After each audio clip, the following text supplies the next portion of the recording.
Buenas tardes, bienvenidas, bienvenidos a la edición central de MBD Noticias. ¿Cómo estás, Mariana? ¿Cómo te trata? Ahora sí, el invierno que volvió. Sí, ahora volvió el invierno y me acordé de una frase de nuestro compañero y amigo Martín Rodríguez en la bajadita de la semana. Como Muy dice bien. él, ya desde el miércoles incluso, ya está pensando en esta de la bajada de la semana. Sí. Y también siguiendo muy atentamente, Natalia, el tema del agua que otra vez nos convoca desde el arranque del noticiero. Y seguramente nos va a convocar por un buen tiempo más, pero vamos a las novedades, si se puede decir, de estas horas. En una actividad organizada por el Partido Nacional, el presidente de OCE, Raúl Montero, admitió que el organismo atraviesa uno de los peores momentos de su historia, ya que la situación que afecta a más de la mitad de la población del país es muy dura. El jerarca dijo que las lluvias caídas en las últimas horas sobre la cuenca del río Santa Lucía representan un bálsamo ante esta situación de crisis hídrica. El Instituto Nacional de Meteorología estimó que el promedio de la lluvia en las últimas 24 horas sobre esa cuenca fue de 11,3 milímetros el acumulado, por lo que resulta insuficiente para atender justamente esta situación de emergencia. Bueno, desarrollaremos esta noticia o esta información en la edición central, pero hay más. Lo vemos en titulares. Un testigo al que Gustavo Penades acusó por montar una supuesta trama en su contra lo denunció por difamación e injurias. El senador Blanco dio una serie de entrevistas y dijo que podría escribir algo para Netflix. La ex cónsul uruguaya en Emiratos Árabes Unidos modificó el trámite del pasaporte que el narcotraficante Sebastián Marcet tenía iniciado en Santa Cruz. El presidente de ACE, Leonardo Cipriani, dijo que se empezó a sentir el efecto de las vacaciones porque empezó a haber menos circulación viral. El Banco Central decidió recortar en 50 puntos básicos su tasa de interés de referencia. La autoridad monetaria prevé que con esta medida podría apuntalar el dólar. La Comisión de Población y Desarrollo de la Cámara de Representantes votó por unanimidad el proyecto de ley de primera infancia que presentó la diputada Frente Amplista Cristina Lustenberg. Se llenaron los cupos para mujeres con niños menores de 3 años en la unidad número 9 del Instituto Nacional de Rehabilitación. El comisionado parlamentario penitenciario Juan Miguel Petit dijo que la situación no tiene precedentes y es muy preocupante. El ministro de Ambiente autorizó un mega emprendimiento inmobiliario para Colonia del Sacramento que podría duplicar la población de esa ciudad. El gobierno del presidente Gustavo Petro y el Ejército de Liberación Nacional, la mayor guerrilla de Colombia, comenzaron un cese de hostilidades casi un mes antes del inicio formal del cese del fuego bilateral de 180 días. En Ecuador, la candidata del partido del expresidente Rafael Correa encabeza las encuestas con el 41% de las preferencias de cara a las elecciones presidenciales del 20 de agosto. El grupo de música para niños Canta Cuentos realiza su último ciclo de presentaciones, luego de 25 años de trayectoria. La banda Pulp tocará por primera vez en Uruguay el 21 de noviembre. Estarán en el Teatro de Verano en el marco del Festival Primavera Cero.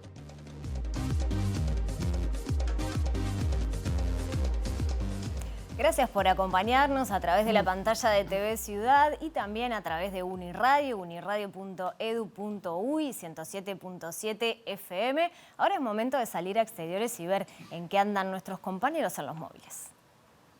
Sí, Mariana, salimos del estudio y recorremos algunos puntos de Montevideo. Vamos a empezar por la Fiscalía, donde está nuestro compañero Diego Martini, porque sigue habiendo novedades del caso Penades. Diego.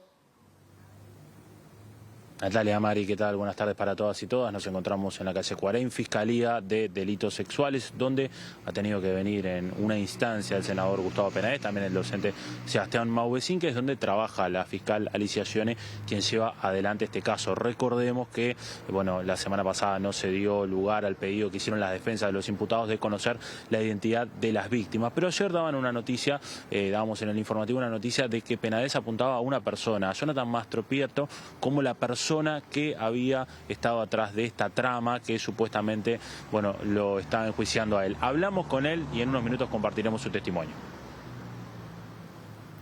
Bueno, y allí en la puerta de la torre ejecutiva está nuestro compañero Martín Duarte. El Instituto Nacional de Estadística nos convoca. Así es, Natalia, Mariana, buenas noches para ustedes. En un ratito se van a estar presentando algunos datos primarios a propósito de este censo 2023 que se viene ejecutando de forma presencial en estas últimas semanas y Diego Aboal, director del Instituto Nacional de Estadística, estará brindando una conferencia haciendo referencia a los primeros datos, a la experiencia que ha arrojado este censo mixto con una primer fase digital y la segunda presencial, y cuáles van a ser los pasos a seguir en las próximas semanas. Así que los convocamos en un rato para tener de primera mano alguna de estas primeras líneas o acercamiento a los números del censo 2023. Gracias, Martín. En un ratito nos volvemos a contactar. Les comentamos que la actitud de Cabildo Abierto frente a la interpelación al ministro del Interior, Luis Alberto Heber, sigue generando repercusiones. Vamos a escuchar lo que dijeron el diputado Juan Martín Rodríguez del Partido Nacional y el diputado de Cabildo Abierto, Martín Sodano. Si yo a usted le digo, vamos a trabajar algo en conjunto, usted me dice que sí, y sobre la madrugada me dice se corta solo y a las 7 de la mañana aparece con un texto sin antes por lo menos haberlo compartido, y yo qué sé, es muy difícil. La cortesía parlamentaria con Cabildo Abierto se terminó cuando Cabildo Abierto pidió cuarto intermedio y no se lo votaron. Ajá. Cuando Cabildo Abierto, cada vez que pide algo Cabildo Abierto, es el fin del mundo entre la Cámara. ¿Por qué? Bueno, están los votos de Cabildo entonces. Bueno, comenzamos el desarrollo de la información por nuestro tema de portada, el tema del agua y la lluvia. El presidente de OCE, Raúl Montero, aseguró que las lluvias registradas en las últimas horas sobre la cuenca del río Santa Lucía fueron un bálsamo y permitieron mitigar la emergencia hídrica en la zona metropolitana. Sí, Montero también dijo que el gobierno está cada vez más convencido de que el proyecto Neptuno es la solución a mediano plazo en relación a este asunto. Ya llevamos 2 noches favorables que nos han dado por lo menos la tranquilidad como para correr esa emergencia que teníamos unos cuantos días. Las informaciones muy precarias que tengo ahora son también buenas, son auspiciosas. O sea que ya cayó agua en la cuenca, tengo la lluvia de Florida, me acaban de llegar recién. En el marco de una actividad organizada por el Instituto Manuel Oribe, el presidente de OCE defendió el proyecto Neptuno que se va a construir en la zona de Arasatí. Cada vez estamos más convencidos de la solución. La realidad nos está mostrando que estamos en lo cierto. Si nosotros hubiéramos tenido funcionando Arasatí, voy a hacer una cuenta rápida, pero capaz que Arturo me puede corregir, pero llevamos más de 100 días de crisis, y si nos hubiéramos ahorrado 100 días por 200.000, estaríamos hablando de 20 millones de metros cúbicos que hubiéramos ahorrado. Bueno, recién lo mencionamos, según los datos de Inumet, el acumulado promedio de lluvias en las últimas 24 horas en la cuenca del río Santa Lucía fue de 11,3 milímetros. En Montevideo el promedio de lluvia fue de 3,4 milímetros hasta las 7 de la mañana de hoy. Lo esperable para la época del año es que llueva en el mes entre 80 y 90 milímetros, según los registros de Inumet. Bien, ahora seguimos en el tema agua, pero con otras declaraciones, porque el gerente general de OCE, Arturo Castagnino, explicó que la planta del proyecto Neptuno contempla la eliminación de la materia orgánica natural en el agua, lo que reduciría la cantidad de trialometanos, estos químicos que derivan justamente del proceso de potabilización con cloro. Sostuvo que también se implementará un proceso de ozonización en la planta potabilizadora de Aguas Corrientes para reducir estos componentes. Un asunto muy importante que le quiero decir, el problema de los trialometanos, el origen de los trialometanos, es la materia orgánica natural que está no solamente en Paso Severino, sino en Canelón Grande, en el río Santa Lucía Grande, en el Chico y también en el río de la Plata. Ese es el origen del problema. Esta planta contempla la eliminación de la materia orgánica natural. Quiere decir que ya de entrada vamos a tener solucionado ese problema. Con relación a aguas corrientes y los trialometanos, estamos en vías también de desarrollar, y estamos presentando al directorio, la solución que es la aplicación de ozono, de interozonización y de transformar los filtros actuales en filtros biológicos. Y la Intendencia de Canelones alquiló una planta potabilizadora móvil que funciona con electricidad y con energía solar y puede tratar 20.000 litros de agua por día. Sí, este volumen, tomando como referencia los valores de la Ursea, equivale al consumo diario de alrededor de 40 familias de 3 a 4 personas. Pues un aporte más para poder empezar a utilizar otras fuentes, ¿no? Nosotros estamos repartiendo el agua embotellada a nivel desde nuestro equipo de desarrollo social o desarrollo humano. A su vez, la OCE está resolviendo problemas puntuales, centro de estudio, pero visualizamos en el último comité de emergencia que quizá aparezcan dificultades logísticas para distribuir o para hacer llegar a la gente el agua potable. Nosotros, la primer salida de estos tanques va a ser para el trabajo que estamos haciendo con 700 familias del medio rural, hace ya mucho tiempo. La máquina toma agua de 3 pozos, uno en Tala, otro en la ciudad de Canelones y otro en Atlántida, y puede hacerlo en otros lugares. La Intendencia Canaria entrega en la actual situación de emergencia hídrica 400.000 litros de agua por mes. Y el presidente de ACE, Leonardo Cipriani, dijo que bajó el número de consultas por virus sincicial respiratorio en la emergencia del Pereira Rosell, aunque el 100% de las camas del CTI están ocupadas e ingresan pacientes con cuadros más graves. De los 111 niños y niñas que están internadas, 92 son por este virus sincicial respiratorio y 19 por gripe. A nivel hospitalario, estamos notando una disminución que fue hoy, el día de ayer específicamente, en el número de consultas de pacientes a la emergencia, lo cual ya se empieza a notar el efecto de las vacaciones. Ayer consultaron 169 pacientes en la emergencia del Hospital Pereira Rosell, cuando la semana anterior llegamos a tener casi 300, ¿verdad? De igual manera, el número de pacientes que está ingresando, son pacientes que estamos viendo que está ingresando un número de pacientes más grave desde el punto de vista respiratorio, y nosotros tenemos 111 pacientes internados con patología respiratoria, niños en el Pereira Rosell, en el cual eso nos lleva a que en este momento ahora, que esto es muy cambiante y de tarde ya puede cambiar, en este momento, por ejemplo, el CTI del Pereira está al 100%, o sea que están todas las camas ocupadas. Tenemos cama de lo que se llama BNI, o sea que es para ventilar en forma efectiva a los niños, pero tenemos backup en instituciones privadas aquí en el área metropolitana.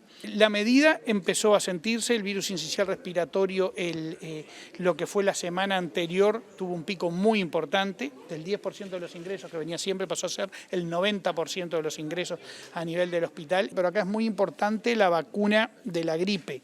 ¿Por qué? Nosotros tenemos un número importante, de estos 111, 19 niños están por gripe, ¿verdad? Y la gripe es algo que se previene, o sea que estimulamos, ¿verdad?, a los padres y a todos el vacunarse contra la gripe.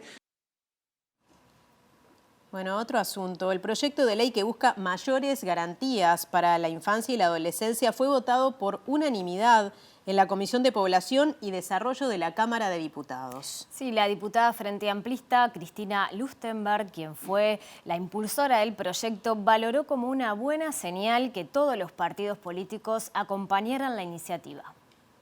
La verdad que es una muy buena señal desde la Comisión de Población y Desarrollo que todos los integrantes del sistema político, por unanimidad, quienes estábamos representados ahí, votamos este proyecto que se llama de garantías para la primera infancia, infancia y adolescencia, que lo que hace es reordenar la fragmentación que hoy tiene el Estado uruguayo en cuanto a las prestaciones que impacten en los hogares donde hay niños, niñas y adolescentes.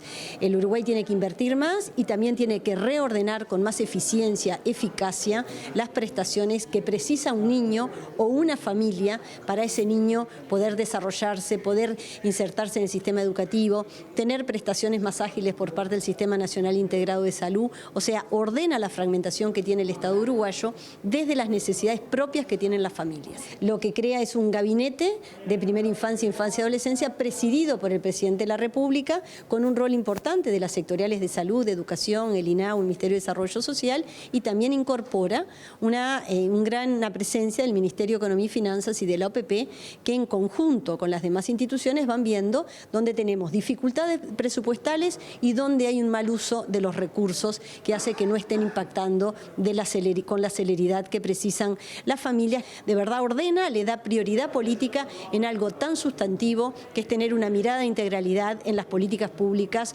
donde los niños viven, donde hay adultos que no tienen ingresos suficientes, donde esos niños no acceden a prestaciones en el tiempo adecuado que precisan.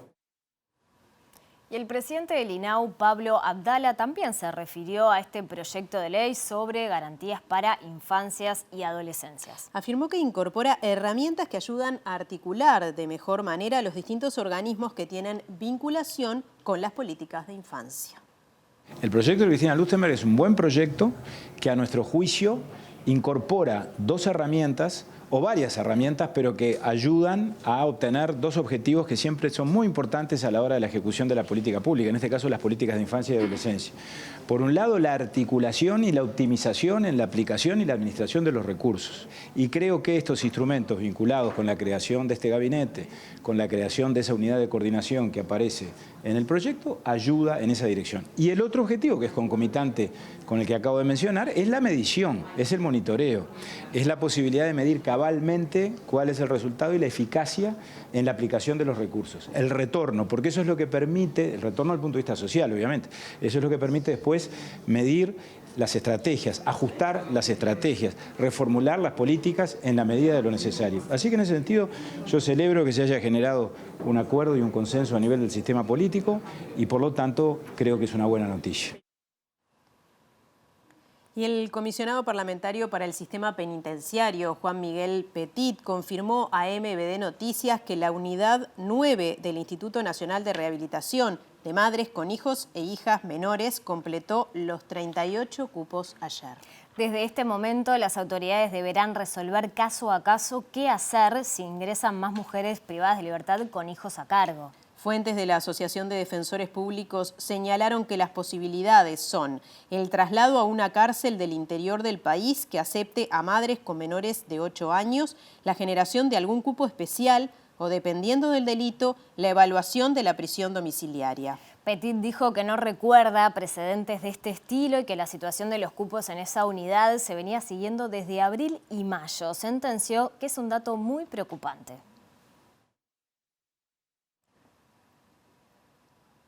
Cambiamos de tema. Una semana de que el Poder Ejecutivo presentara los lineamientos de la 10ª ronda de consejos de salarios, la Cámara de Industrias afirma que algunos sectores pueden necesitar más plazos para cumplir con la recuperación salarial prometida por el gobierno. Esta ronda del sector privado incluye 195 rubros y a unos 600.000 trabajadores. Algo de salario fue quedando atrasado y bueno, y es cuando en esta ronda se va a tratar de corregir. ¿Y por qué digo tratar? Porque hay sectores que están bien, que lo van a poder hacer, y hay sectores que siguen con problemas, que fueron los que más sufrieron también en la pandemia. Esos capaz que hay que dar más plazo para ir corrigiendo o buscar alguna solución intermedia. Una cosa importante para la industria y para la producción nacional es empezar a marcar la diferencia en forma importante de lo que son bienes transables de no transables. Porque nosotros como transables tenemos que competir tanto en la exportación como en el mercado interno con productos del exterior, que hoy tenemos un problema de competitividad grande a nivel local, agravado también por un tipo de cambio que no ha acompañado sus fundamentos y tiene un atraso muy importante. Hay que hablarlo y buscar un camino para lograr no perder empleo, ¿no? Porque el objetivo es ese. Murara también se refirió a la crisis hídrica y su impacto en la industria alimentaria, por lo que proponen que haya cláusulas de salvaguarda si esta situación se mantiene. Hay productos ya que han dejado de fabricar por la diferencia del agua que tenemos hoy, ¿no? Que no es la misma calidad que estábamos recibiendo antes.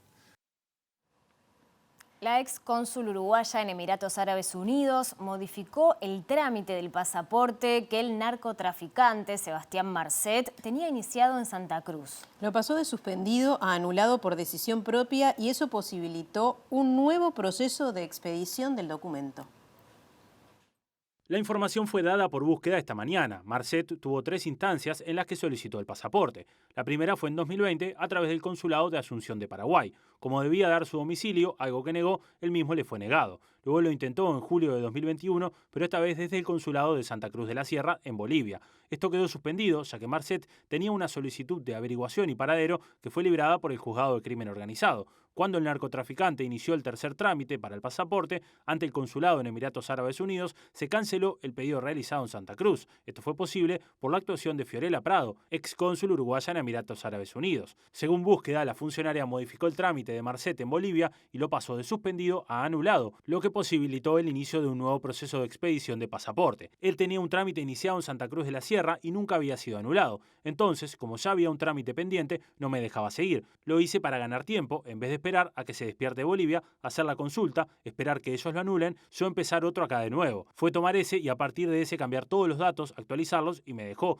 dijo Prado en un audio de WhatsApp al que accedió búsqueda, enviado el 24 de noviembre de 2021 a Alejandro Balbi, abogado de Marcet, y forma parte de los documentos adjuntos a la investigación administrativa que Cancillería realizó sobre el caso. Luego, en otro mensaje al que accedió búsqueda, la funcionaria diplomática expresa que el caso lo vieron con el embajador porque Balbi no se está escribiendo bastante seguido, poniendo bastante presión para que se le entregue el pasaporte lo antes posible. Pero no veíamos el apuro de que una persona con esos antecedentes lo tuviera allá, el pasaporte. Le quería dar una respuesta a Balbi, un poco diciéndole si lo íbamos a tramitar ahora o no, porque eso lo pregunta él. Pero quería hablarlo con ustedes primero y aguardar las instrucciones. Si ustedes nos dicen que lo empecemos a tramitar ya, bueno, empezamos. En las próximas semanas declararán los ministros Bustillo, Heber y varios funcionarios por esta causa. Presenta. Antel conecta 5 GB con Uruguay para que vos te conectes con el futuro. Hora de abandonar el estudio por unos momentos para entrar en contacto con nuestro compañero Diego Martini, que se encuentra en Fiscalía con novedades y repercusiones sobre el caso Penades. Diego, buenas tardes, te escuchamos. Así es, compañeras, ayer conocíamos la noticia que se daba a través de Radio Universal de que Penades apuntaba a un joven, Jonathan Mastropierro, como quien estaba detrás de esta trama que él decía que se armó para perjudicarlo con estas denuncias por explotación sexual. Estas 9 denuncias que se dieron ante la Fiscalía y que van a ser parte de una declaración anticipada, más 2 personas que declararon como testigos. El senador apuntó a este joven porque lo conoce, porque ya tuvo un encuentro con él y además dio algunos detalles de que este joven tenía algunos antecedentes por estafa por los que estuvo preso. Luego este joven de que salía en la noticia, además de que la propia fiscal ayer desmintió que hubiera una trama porque ella ya tiene investigado todo y que no hay ningún vínculo entre las 9 víctimas, salvo que coinciden en el mismo modus operandi. También el joven Jonathan Mastropierro presentó una denuncia por difamación contra el senador Penades, en el entendido que, bueno, lo está dañando al decir esto, que él simplemente fue citado por la fiscalía como testigo. No es uno de estos 2 testigos que yo digo, sino simplemente es un testigo más, como alguien que también tuvo encuentros con el senador. Pero escuchemos en la voz de Mastropierro, con quien hablamos hoy, cómo conoció al senador Penades. Yo no lo denuncié porque sinceramente no gano nada con denunciarlo. Si bien cuando yo estuve con él tenía 17 años y a cambio de eso me pagó, yo creo que no gano nada presentándome ahora a denunciar, empezando por ahí. Segunda, yo no busco ningún tipo ni de rédito económico, ni de nada relacionado. Trato de hacer mi vida. Sí me comuniqué con Romina Celeste en su momento cuando vi que la estaban ninguneando, porque a ver, es como te choca, porque vos decís, esto pasa, o sea, es una realidad. Quizás que la opinión pública puede decir, unos de un lado creemos, otros no creemos, pero yo sé que es así, porque conozco a Gustavo. Entonces, me parece un montón que le estén dando palo, como le dieron en su momento. Entonces, por eso salí y me contacté con ella y le dije, no, Romina, lo que estás diciendo es real, es así. Bueno, a raíz de eso, Fiscalía decide llamarme para obtener mi testimonio. pero yo no realicé ningún tipo de denuncia en contra de él, que quede claro eso. Como Penades dijo que yo era parte de una trama donde yo había llevado menores a hacer la declaración, incluso eso me dejó consternado, porque bueno, yo no conozco a las víctimas, lo confirmó la fiscal Gione. Bien, un detalle es que Mastro Pierro aclara que no realizó ninguna denuncia por explotación sexual del senador Penades, con quien dijo tuvo 2 encuentros, uno cuando tenía 17 años y otro cuando era mayor, pero sí realizó una denuncia en la jornada de ayer por difamación, una denuncia que ingresó en la Fiscalía de Flagrancia de turno 12, la que tiene a Sabrina Flores.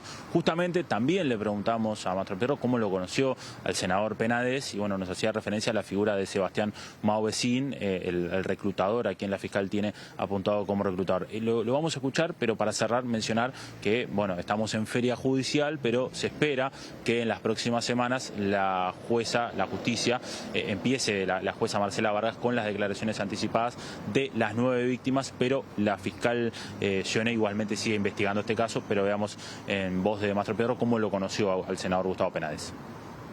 Esto es parte de una chicana, él dice que es una estrategia. Yo no sé qué tipo de estrategia es desacreditar. Por esto quería saber los nombres de los denunciantes, para buscarle la quinta pata al gato o el pelo al huevo y dar vuelta a cualquier tipo de denuncia. ¿Vos decís ahora que lo conoces? ¿Cómo lo conociste? Yo lo conocí, como lo comenté hoy en una nota en la mañana a un medio de prensa, lo conocí a través de Mauvecín, que es quien, bueno, cobró notoriedad a través de diferentes medios por ser quien hace las conexiones con el senador Penades. Presentó Antel Conecta 5 GB con Uruguay para que vos te conectes con el futuro. Bien, pasamos a la política partidaria. El diputado de Cabildo Abierto, Martín Sodano, aseguró que su partido molesta porque no aplica la disciplina partidaria y es desobediente en el Parlamento. Sí, en entrevista con MBD Noticias, primera edición, aseguró que la cortesía parlamentaria se terminó cuando Cabildo pidió un cuarto intermedio y el resto de los partidos no lo votaron. Yo no digo que somos la monjita descalza, ni mucho menos. Somos un partido político que nos estamos construyendo dentro de personas y ámbitos políticos que tienen muchísimos años y estructuras gigantescas atrás, que sí, molestamos, hacemos ruido, la peleamos, hacemos las cosas en base a nuestras convicciones. ¿Por qué molesta Cabildo Abierto? Y lo que pasa es que molestamos porque nosotros no somos obediente partidario. Cabildo molesta por eso. Cabildo votan, los legisladores votan separados por su convicción. Cabildo empezó a incomodar ahora porque dejó de tener tanta cintura. Hay que ver que nosotros la experiencia la venimos haciendo a golpe y porrazo. Esa es la realidad. Yo soy mecánico. Date cuenta que pasar una legislatura no fue simple. Entonces, no, esto se hace así, esto va por acá, que la Cámara trabaja de esta manera, que la cortesía parlamentaria. La cortesía parlamentaria con Cabildo Abierto se terminó cuando Cabildo Abierto pidió cuarto intermedio y no se lo votaron. Cuando Cabildo Abierto, cada vez que pide algo Cabildo Abierto, es el fin del mundo dentro de la Cámara. ¿Por qué? Bueno, están los votos de Cabildo, entonces. Si no hay cortesía para Cabildo, Cabildo no va a tener cortesía con los demás. Usted le aprieta la tuerca ahí, digamos. Pero es la regla del juego. Acá tenemos 2 vasos de agua. ¿Te lo vas a tomar los 2 vos o tomamos un vaso cada uno? Vamos a tomar un vaso cada uno. Capaz que tiene mucha sed otro. Quizás, pero bueno, es lo que pasa. El diputado del Partido Nacional, Juan Martín Rodríguez, dijo que para mejorar el funcionamiento de la coalición de gobierno debe haber voluntad de todas las partes. Consultado sobre los cuestionamientos de Cabildo Abierto a la gestión del ministro del Interior, Luis Alberto Heber, el diputado dijo que cortarse solo no es la forma. Nosotros lo que hemos siempre, en cada una de las instancias, hemos demostrado que siempre el espíritu de colaborar, el espíritu de construir, el espíritu de tratar de contemplar las posiciones, las visiones cuando son diversas. Y en ese sentido es que lo hemos hecho y lo vamos a seguir haciendo. Pero ante una pregunta concreta que es ¿por qué no se dio la redacción de una moción común en la instancia de interpelación del ministro Heber? Nosotros dejamos claro que para tratar de alcanzar una moción común tiene que haber buena voluntad de todas las partes. Si yo a usted le digo, vamos a trabajar algo en conjunto, usted me dice que sí, y sobre la madrugada me dice se corta solo y a las 7 de la mañana aparece con un texto sin antes por lo menos haberlo compartido, y yo qué sé, es muy difícil. Por lo menos no son las formas que uno está acostumbrado, por el contrario, uno intenta siempre tratar de construir.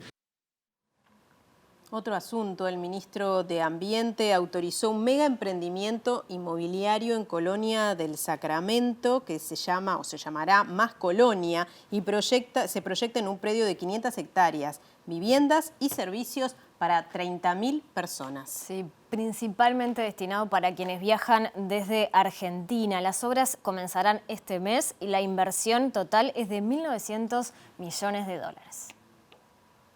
Según informó La Diaria, el proyecto apuesta a captar más de 30.000 residentes y 100 nuevas empresas de la tecnología de la información y comunicación que se desarrollará en un periodo de entre 15 y 20 años. También unas 8.000 viviendas, 5 centros educativos, oficinas y un centro médico privado. Incluiría 100 hectáreas de nuevos espacios públicos para toda la ciudad, 12.000 puestos de servicios, logística, comercio, transporte y hotelería, 6.000 puestos de trabajo en el sector tecnologías de la información y comunicación, entre 1.500 y 2.000 en construcción y miles más en servicios. 70 millones de dólares en inversión directa para infraestructura pública. Los primeros 7 años de inversión será de 1.000 millones de dólares. La semana pasada, el ministro de Ambiente, a través de la Dirección Nacional de Calidad y Evaluación Ambiental, autorizó el proyecto que certifica que no tiene impacto ambiental significativo. Los encargados del proyecto estiman que en 2 semanas comenzarán las obras. Para 2025 se proyecta que vivan 600 personas en lo que llaman Distrito Génesis, el primer barrio donde habrá 6 edificios. Luego se aspira a construir al menos 5 más en los siguientes 5 años. En 15 años proyectan que la zona se habite por 30.000 personas. El proyecto aspira a captar personas jóvenes que habitualmente viajan por trabajo desde Argentina a Colonia. En el mes de mayo, ediles y edilas del Frente Amplio solicitaron al intendente de Colonia, Carlos Moreira, que haya instancias participativas como audiencias públicas en relación al proyecto, en las que participe la ciudadanía, sociedad civil, autoridades y organismos involucrados. Según informó La Diaria, el Zunca también propone la necesidad de establecer un diálogo social para analizar y prever posibles impactos del proyecto.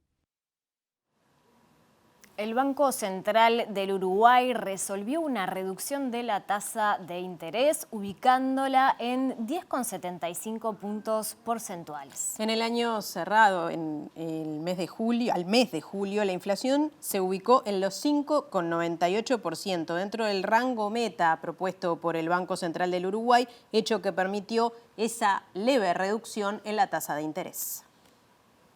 Venimos de muy buenos datos o mejores datos de inflación en los últimos meses, desde octubre la inflación cayendo, ahora dentro del rango. Bueno, hoy en realidad lo que hace el banco es, sigue con una tasa relativamente alta, pero decide bajarla un poco en la medida que, bueno, que entendemos que la coyuntura se fue dando y nos estamos acercando a los objetivos que estamos buscando, ¿no? Que es una medida que los agentes económicos la leen bastante fácil, ¿verdad? Porque es bien clara la señal de si la tasa sube o la tasa baja. Eso implica con la tasa subiendo un mayor apretón en la economía, cuando la tasa se baja hay como un cierto aflojamiento. Consultado el ABAT sobre el informe presentado por la Comisión Técnica Asesora de AEBU, que indicaba que en el último año los bancos privados habían obtenido ganancias superiores a los 400 millones de dólares, el presidente del Banco Central señaló: no vi exactamente el informe ese, sí yo digo, los bancos privados y los bancos públicos son bancos que operan en mercados competitivos en Uruguay, y lo que ganen, está bien lo que ganen, me parece que no tenemos que evaluarlo. Yo digo que incluso, porque a veces cuando se ponen cifras absolutas pueden parecer muy grandes, en términos relativos a otros países, las rentabilidades en Uruguay están lejos de ser importantes, sino más bien están por abajo de la media, ¿no? Bueno, y como decíamos, el índice de precios al consumo bajó 0,46% en junio, por lo que la inflación, como decíamos, volvió a ingresar al rango meta del gobierno luego de 2 años. Sí, los rubros que tuvieron mayor incidencia en la baja de la inflación fueron alimentos y bebidas no alcohólicas, vivienda, combustible y transporte. La inflación en los últimos 12 meses del año se ubicó en 5,98% dentro del rango meta fijado por el Poder Ejecutivo. Se trata de la primera vez en 2 años que la inflación anualizada se ubica por debajo del 6%. En efecto, el índice de precios al consumo en junio bajó 0,46% tras una baja en el precio de los combustibles y una reducción de entre el 7 y 8% en el precio promedio de frutas y verduras. Según el informe del Instituto Nacional de Estadísticas, el rubro alimentos y bebidas no alcohólicas tuvo una baja del 1,31%. De este rubro se destaca un descenso del 8,4% en las hortalizas y legumbres y de 7,4% de frutas y frutos secos. En particular, bajaron los precios de las bananas, limones, naranjas y mandarinas, así como de lechuga y morrones. La carne y otros productos derivados bajó un 0,24%, con destaque en la baja en los precios de nalga, asado de tira y pollo entero y un aumento de la carne picada y los chorizos. En materia de vivienda, se constató una baja de alquileres y de saneamiento, al tiempo que se registró una leve baja en el precio del gasoil y la nafta.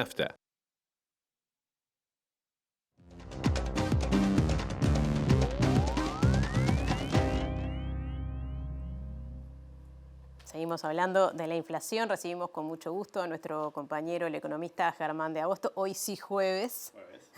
Así que tenemos esta columna de análisis económico y conocidos estos datos, y además cuando se vuelve al rango meta después de 2 años, es importante hacer un destaque y un análisis de estos números. Bien, vamos a empezar justamente analizando, recién comentaba, la inflación mensual fue diosa caída de 0,5%, pero ahí estamos comparando el mes de junio contra el mes de mayo. Bien. Ahora lo que tenemos en la placa es justamente la referencia interanual, es decir, estamos comparando el mes de junio de este año con el mes de junio del año pasado, que es donde se toma la referencia del rango meta, que justamente las líneas rojas es lo que determina el rango meta, que va de 3% al 6%, por eso ahí la tenemos ingresando levemente dentro del rango meta. ¿Sí? Ahora, si vamos a la siguiente placa, vamos a tratar de empezar a desgranar de alguna manera lo que ha estado detrás de esta moderación. Y acá tenemos 2 gráficas, ¿sí? Vamos a explicarla rápidamente.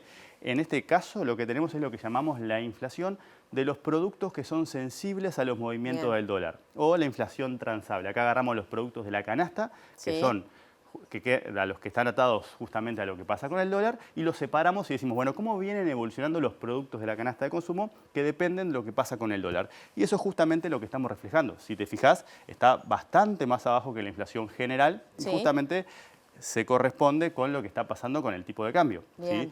El aumento que hay ahí, viste que es el aumento que tenemos ahí. Es decir, cuando el tipo de cambio subió mucho en marzo de 2020, se llevó adelante los precios, ¿sí? Justamente por los componentes que son transables, que están afectados por los vaivenes del dólar. Y de forma contraria, lo que estamos viendo es que la moderación reciente que estamos analizando justamente responde parcialmente a la caída del dólar. El dólar, bien, lo que hemos dicho muchas veces. Lo hemos analizado de distintas configuraciones y efectivamente también hemos analizado el dilema que tiene el gobierno entre el objetivo de la inflación y de moderar la inflación de cara a la 10ª ronda de negociación colectiva y lo que es el frente de la competitividad, que también le está generando varios dolores de cabeza. Bien. Y ahora, si vamos a la siguiente placa, lo que tenemos es el otro componente que ha estado detrás de esta moderación inflacionaria, en particular de esa desinflación, es decir, de esa caída que tuvieron los precios en términos mensuales. Y fíjate lo que es la evolución de los precios de las frutas y las verduras. Acá tenemos un poquito más de historia, tenemos de enero de 2014.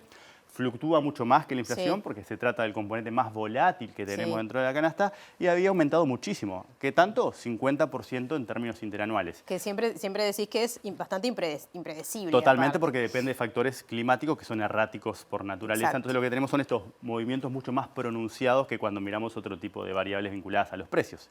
Y lo que estamos viendo es justamente esa corrección más fuerte de lo esperado, que tiene que ver con la desinflación esperable, es decir, subieron mucho y ese proceso iba a ir retrocediendo, como hemos visto en otros episodios, y parte de lo que recogemos entonces con el dato de la inflación más bajo, de ese 6%, es una caída del dólar, ¿sí? Una caída de los precios internacionales de las materias primas, de los alimentos, y a su vez una caída del precio de las frutas y las verduras, o un aumento más lento. Bien, eso quizás en otra columna se puede repasar, como ya hemos hecho varias veces, ¿no? Las frutas y las verduras que están más arriba, más abajo. Tal cual. Después podemos hacer una desagregación individual con datos de la UAM y efectivamente podemos entender un poco más. Pero ahora lo último que nos queda por analizar es justamente lo de la tasa de política monetaria. Bien. Vamos a la última placa. La tasa de política monetaria es el instrumento que tiene el Banco Central para justamente cumplir con sus objetivos. Es decir, el Banco Central lo que hace es gestionar la cantidad de dinero que circula en la economía y para eso utiliza la tasa de interés, que la podemos pensar como si fuera la perilla del dinero. Yo la puedo mover en dos sentidos, ¿sí?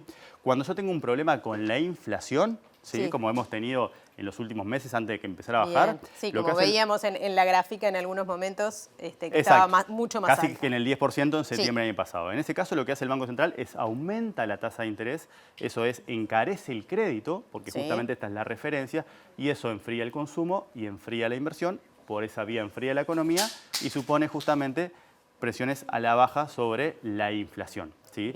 Y en nuestra economía lo que hace eso es, cuando la tasa es alta, eso hace que los instrumentos en pesos sean más atractivos que los instrumentos en dólares. Entonces baja el precio del dólar. Exactamente. Entonces los agentes institucionales, por ejemplo los bancos o los AFAP, ¿sí? O los mercados, lo que hace es se coloca en pesos y se aleja del dólar y eso lo tira para abajo. Bien. ¿Sí? Ahora lo que está haciendo es al revés. Dado que la inflación se viene moderando, y dado que está previsto que la economía se contraiga, producto de la sequía en el segundo trimestre del año, no conocemos ese dato, pero es lo esperable, ¿sí? Lo que está haciendo ahora es bajando la tasa de interés justamente para favorecer la economía y también para darle un poco más de piola al dólar. Bien, perfecto. O sea, en realidad es una medida que está tomando el gobierno desde el punto de vista monetario, que es reclamada por algunos sectores y que en realidad, como no le preocupa tanto la inflación en este momento, va a tratar de reforzar el dólar. El dólar y la actividad, dado que se espera que haya una contracción vinculada a la sequía en el segundo trimestre del año, pero lo explicaste mucho mejor que yo. Algo aprendo, Germán. Muchas gracias. Por favor. Nos vemos el martes que viene. Bien, bueno, ya sigue Mariana con más. Seguimos, la Asociación de Magistrados del Uruguay manifestó alarma por la asignación de presupuesto cero para el Poder Judicial, ya que, según entiende, afecta la adecuada respuesta a la ciudadanía. Su presidente, Leonardo Méndez, dijo que falta sensibilidad por parte del gobierno hacia un poder clave para mantener el Estado de Derecho. Nosotros, más allá que tenemos una reivindicación salarial pendiente, la pusimos en prioridad 10, porque lo que nos preocupa es brindar el servicio de calidad para la gente. Y realmente ni siquiera eso pudimos conseguir. Estamos hablando de la necesidad de la creación de un juzgado de familia, de un tribunal de apelaciones de familia más, porque hay 2 para todo el país, que es la materia que tiene más casos, más trabajo le genera al Poder Judicial y donde son los usuarios más vulnerables que necesitan una respuesta del sistema de justicia. Estamos planteando la creación de algún cargo más de suplente. Desde el gremio fueron críticos con la asignación de recursos para la creación de una primera instancia en el TCA, ya que si bien es necesario, hay otras necesidades como la Ley Integral de Violencia basada en género. Lo venimos pidiendo la administración y nosotros desde que se creó. Y siempre se han dado rubros con cuentagotas, bueno, esta vez ni una gota. Y la ley de corresponsabilidad en la crianza, se requieren informes técnicos. Acá los jueces no olvidemos que somos profesionales del derecho, no somos asistentes sociales, no somos psicólogos, y hay que hacer una serie de evaluaciones para tomar decisiones, que hoy por hoy eso es materialmente imposible en Montevideo. Imagínense en ciudades del interior donde no existen grupos técnicos o los que hay son absolutamente insuficientes. El ciudadano más vulnerable es el que va a pagar estas consecuencias. Nos vamos a la Plaza Las Pioneras, allí está nuestra compañera Macarena Vico porque justamente hay presentaciones de documentos importantes. Maca, ¿de qué se trata este evento? Sí, Mari, bueno, muchas gracias por estos minutos porque estamos en plena presentación de un informe sobre datos de femicidios en Uruguay y también de un librillo, de una guía con lo que tiene que ver con derechos y acceso a la justicia para las personas las familias que también tengan información, quienes son víctimas de femicidios. Estamos junto a Elena Suárez Val, quien es fundadora de Feminicidio UY. Y también, coautora de estos informes que son presentados hoy, que, tienen mucha sociedad civil trabajando detrás, como la ONG El Paso, la Brojo. ¿Por qué es importante, que contemos con datos? Este estudio es muy exhaustivo desde 2001, ¿verdad? Sí, el proyecto es un proyecto que viene haciéndose, yo lo vengo haciendo hace 8 años, pero recoge una genealogía de datos que se vienen juntando desde las activistas desde 2001. Con la Comuna Mujer, una campaña que se llamó Campaña de Crespón Negro, después la ONG Caminos. Eso nos dio este acervo de 20 años y más, porque en realidad yo sigo haciendo registro de casos de feminicidio en Uruguay. La ONG El Paso y el Abrojo, con el proyecto de Autonomías Colectivas, me están apoyando en este trabajo, sumando su esfuerzo para poder sistematizar y analizar esta información. Entonces, el informe que estamos presentando hoy es un análisis de esos 20 años que están registrados en la base de datos. Es importantísimo que tengamos una visión de feminicidio. Por ejemplo, una de las cosas que podemos ver, que es muy decepcionante, es que las cifras se mantienen más o menos constantes a lo largo de 20 años. ¿Qué nos dice eso? O sea, tenemos nuevas leyes, tenemos y mujeres, hemos tenido muchas políticas públicas, pero aún así la violencia feminicida sigue manteniendo características bastante similares. De hecho, en algunos casos podemos ver una tendencia al aumento de los casos. El informe analiza 615 asesinatos de mujeres por motivos de género. En su gran mayoría son asesinatos que fueron por parte de las parejas o exparejas, aunque también hay otros tipos de formas de violencia de género, por ejemplo, asesinatos en contexto de violencia sexual, también asesinatos de mujeres trans, asesinatos de mujeres en profesiones estigmatizadas como el trabajo sexual. Bueno, tiene muchas formas, pero en Uruguay mayormente es pareja o expareja, esa violencia íntima que nos demuestra que el hogar sigue siendo uno de los lugares más peligrosos para las mujeres.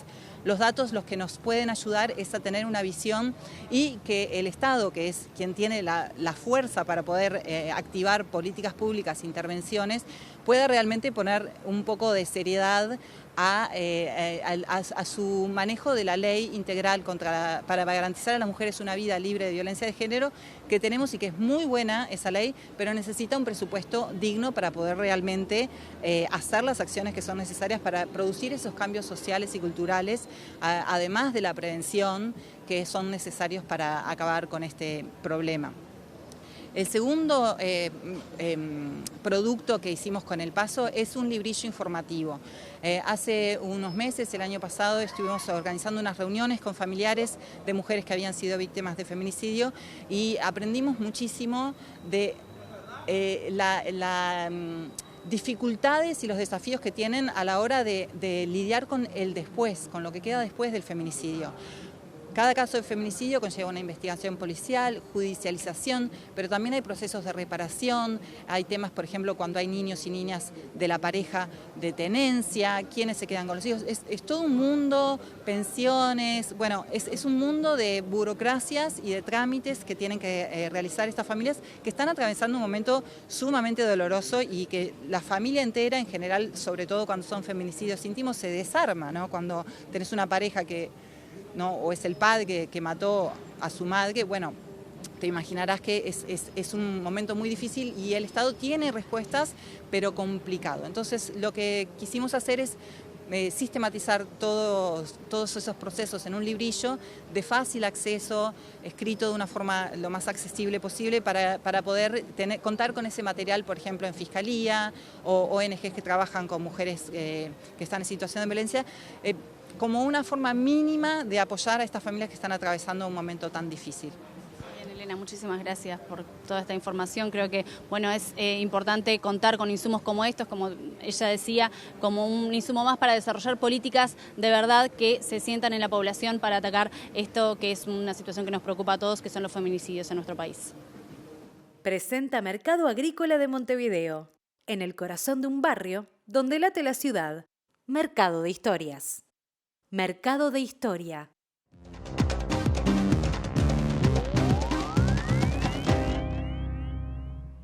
¿Qué tal? Buenas noches. El gobierno de Colombia firmó hoy el decreto que determina el cese al fuego con el Ejército de Liberación Nacional, la guerrilla más importante que continúa en actividad en Colombia. Y esto un mes antes de que comience formalmente el periodo en el cual habrá un alto al fuego hasta el 2024, en lo que constituye una de las aspiraciones más importantes del presidente Gustavo Petro, aunque no es un camino fácil. Hasta ahora las conversaciones han tenido marchas y contramarchas, incluso en el medio de una situación de acuerdos que se estaba dando en el exterior, concretamente en Cuba, con el auspicio de varios países. Sin embargo, a partir de hoy ha cesado el fuego entre el gobierno y la guerrilla, y la gran pregunta es cuánto va a durar todo esto en la medida en que precisamente las cosas no han estado muy bien en los últimos tiempos, pero la esperanza sigue viva.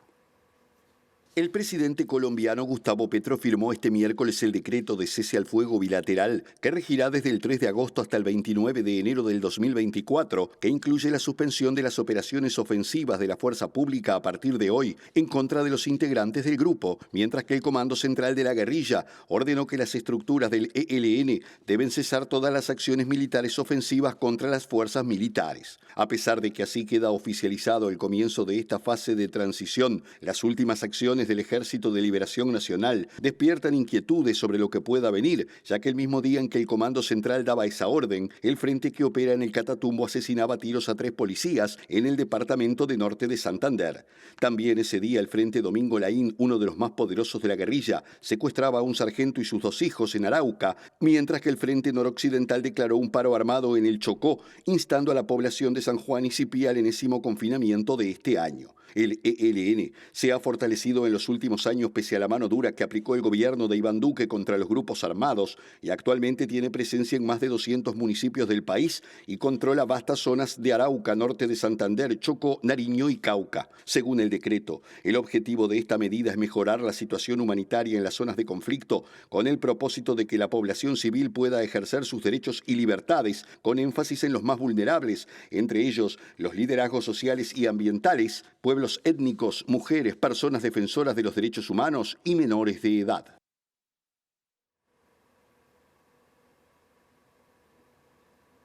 En Ecuador, a pesar de que todavía no comenzó formalmente la campaña electoral hacia las elecciones del 20 de agosto, recordemos que el presidente de ese país, Guillermo Lasso, decretó una muerte cruzada, disolución del Parlamento, llamado a elecciones. En ese contexto, las primeras encuestas demuestran que la candidata del correísmo, es decir, el partido del expresidente Rafael Correa, Luisa González, está a la cabeza con el 41% de las intenciones de voto, muy por encima de su más cercano perseguidor, que tiene el 11%. Sin embargo, hay un 21% que declaró que votará blanco o nulo, aunque ya un porcentaje importante de los ecuatorianos tienen decidido a quiénes van a votar en las próximas elecciones, en un contexto de mucha complejidad, de una guerra soterrada contra el crimen, de problemas económicos y sociales que el presidente Guillermo Lasso no pudo resolver. Según el sondeo de la empresa Negocios y Estrategias, a la cabeza de las encuestas está Luisa González, la candidata de la Revolución Ciudadana, movimiento que lidera el expresidente Rafael Correa, quien se presenta en dupla con Andrés Arauz como aspirante a la vicepresidencia. La consulta realizada a 3.524 personas entre el 22 y el 26 de junio establece que González, abogada de 45 años, lidera la intención de voto con el 41% de los encuestados a su favor y en segundo lugar con el 11% de intención de voto estaría el economista Otto Sonnenholzner, quien fue vicepresidente de Ecuador durante el mandato de Lenín Moreno y se presenta en estos comicios respaldados por la Alianza Actuemos, conformada por los partidos Sociedad Unida Más Acción, Suma y Avanza. En el tercer puesto de la encuesta se posiciona Yacu Pérez, líder indigenista que quedó en tercer lugar en las últimas elecciones, con el 10% de intención de voto, respaldado por la alianza Claro que se puede, que integran las organizaciones Unidad Popular, el Partido Socialista Ecuatoriano y Democracia Sí. Si bien entre las personas entrevistadas el 62% ya tiene decidido por quién votará, el 38% aún no ha tomado una decisión. Y según el sondeo, los votos blancos o nulos llegan al 21%, es decir, por encima del segundo puesto, detrás de la candidata correísta. Les contamos que el Parlamento homenajeó a la selección uruguaya de fútbol sub-20 tras el título que obtuvo en el Mundial de Fútbol. La presidenta de la Asamblea General y vicepresidenta de la República, Beatriz Argimón, junto a las comisiones de deporte de las dos cámaras, entregaron medallas a los jugadores. En la Casa de la Democracia estamos representadas las dos pasiones de nuestro pueblo. Qué mejor entonces que catalogar este como un día de fiesta y poder agradecerles lo que han hecho, por supuesto también al cuerpo técnico, que sabemos lo que implica trabajar con jóvenes generaciones y trasladarle no solo la excelencia en la competencia, sino también lo que lleva la disciplina en una selección. Así que nos parece importante también resaltar el rol del cuerpo técnico, a quien le agradecemos también que estén hoy. Es lo que vuelvo a decir, para nosotros es un día de festejo. Miren, tan es así que hoy están todos los partidos políticos aquí representados en lo que vuelvo a decir, para nosotros es un día de fiesta. Bueno, y atención porque los dueños de Facebook, WhatsApp e Instagram lanzaron una nueva aplicación, Threads. Sí, es competidora directa de Twitter y alcanzó los 25 millones de usuarios en tan solo 24 horas. Con muchísima fuerza salió a las canchas una nueva red social de Meta, el conglomerado que ya tiene a Facebook e Instagram, entre otras. Se llama Threads y tiene una lógica muy similar a Twitter, lo que la ha posicionado como su más grande competidora. La aplicación vincula las nuevas cuentas con los usuarios ya creados en Instagram y permite trasladar automáticamente la información de esos usuarios y seguir a las mismas personas con las que ya se tenía conexión. Una vez que se crea una nueva cuenta, se avisa a todos los seguidores de Instagram que el usuario está en Threads. La red a primera vista es sumamente similar a Twitter y ofrece prácticamente las mismas posibilidades. Permite publicar posts de hasta 500 caracteres y acompañarlos con fotos y videos que se pueden likear, comentar, republicar y compartir. Según dijeron los expertos en periodismo y tecnología Ana Laura Pérez y Bruno Schelza, esta es una de las iniciativas del grupo Meta, liderado por Mark Zuckerberg, con más chances de prosperar, ya que su vínculo con Instagram genera muchas ventajas. Para los especialistas, este es un ejemplo más de la forma de negocio de Zuckerberg, que compra o imita las redes sociales con éxito con el fin de absorber todo el panorama digital. Meta adelantó el lanzamiento de Threads aprovechando las duras críticas que recibió Elon Musk, dueño de Twitter, al decidir limitar la cantidad de tweets que se pueden ver de forma diaria en la plataforma. Existe un largo enfrentamiento entre ambos magnates de la tecnología que con este lanzamiento abre un nuevo capítulo. En menos de 24 horas, Threads ya tiene el 7% de todos los usuarios de Twitter, ya que alcanzó 25 millones y la ya establecida red de opinión tiene 350 millones. Según señalan los expertos, va por el camino de ChatGPT, que alcanzó los 100 millones de usuarios en 2 meses, mientras que a Twitter le tomó 5 años alcanzar ese número.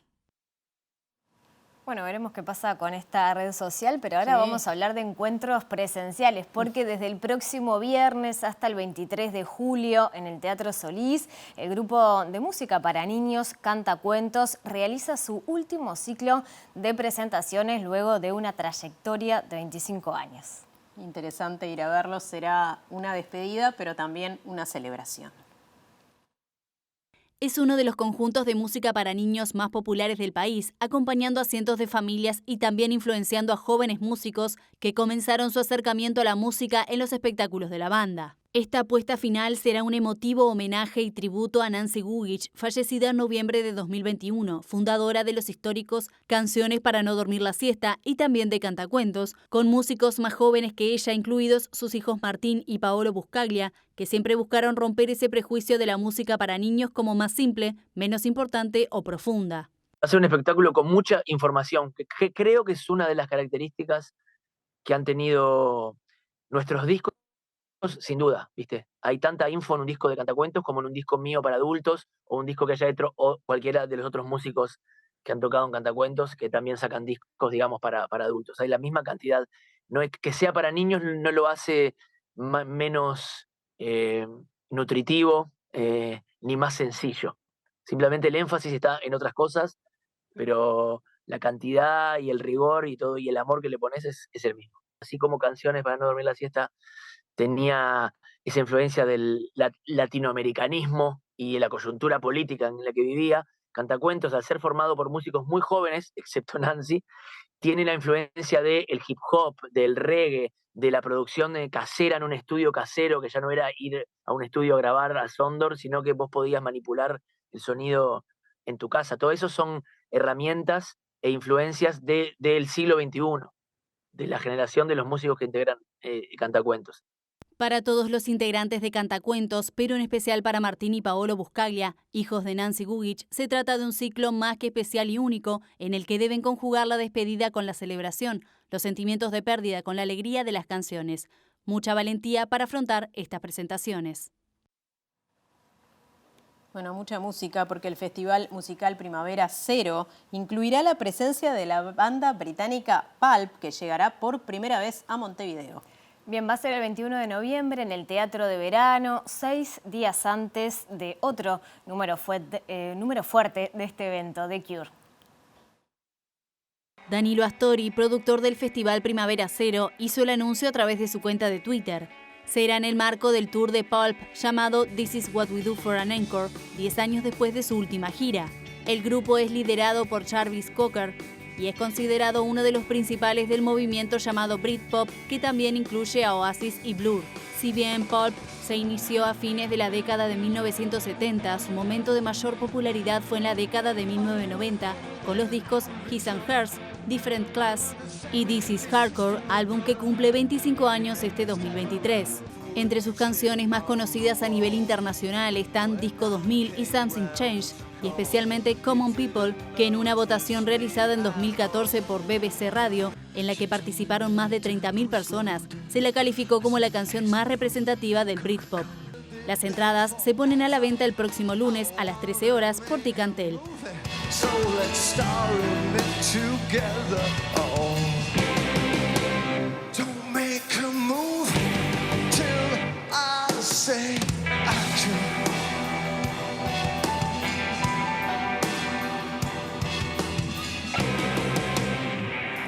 Here comes the hardcore life. Nos vamos, Mariana, pero antes repasamos como todos los días los datos del tiempo para esta zona metropolitana, esperando como siempre las lluvias, y les contamos que en varias zonas del país, sobre todo al norte, hubo tormentas hasta granizo en esta jornada. Sí, es cierto. Ahora, para lo que tiene que ver con la zona metropolitana de Montevideo, mañana viernes va a estar de nuboso, bastante cubierto, 7 grados la temperatura mínima y 14 la máxima.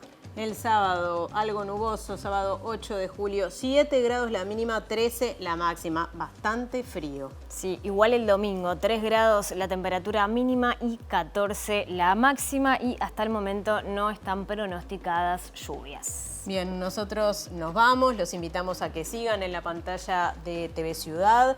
Ya viene Voces de la Huelga y luego Lado B. Así es, vamos a estar profundizando en Lado B con nuestros compañeros sobre este fenómeno del agua y también el tema del tiempo, del pronóstico del tiempo. Así que los invitamos a seguir en la pantalla de TV Ciudad.